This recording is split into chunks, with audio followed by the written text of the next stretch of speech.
ছেলেরা মাসে 7,000 টাকা বেতনে চাকরি করে। বাবার জন্য 1,000, মায়ের জন্য 1,000, বউয়ের জন্য 1,000 টাকা, ফ্যামিলি চালানোর জন্য 2,000 টাকা বিকাশ করেও দিব্যি 2,000 টাকায় মাছ চালিয়ে নিতে জানে। মাসে 7,000 টাকা মাইনে ছেলেটা বেতন পেয়ে বউয়ের কাছে বলতে জানে, কি গো, তোমার জন্য কি পাঠাবো।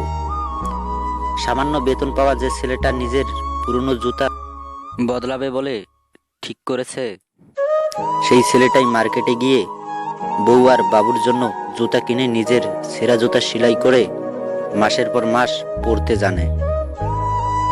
উপোস পেটে কাজে গিয়েও বলতে জানে, আমি মাছ দিয়ে ভাত খেয়েছি, তোমরা খেয়েছো তো।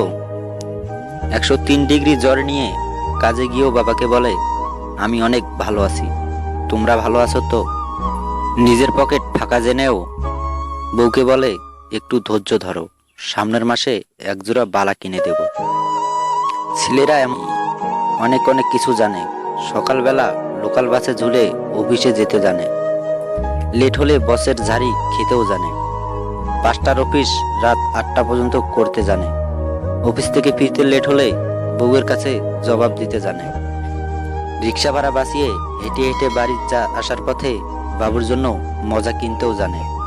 শুধু জানে না প্রকাশ্যে চোখের জল ফেলতে। নারী হয়ে ভাবছো তুমি পরাধীন, হও না ছেলে, বুঝতে পারবে বাস্তবতা কত কঠিন। ভিডিওটি যদি আপনাদের কাছে ভালো লেগে থাকে তাহলে এই রকম ভিডিও সবসময় দেখার জন্য চ্যানেলটি সাবস্ক্রাইব করে আমাদের সাথেই থাকুন। ধন্যবাদ।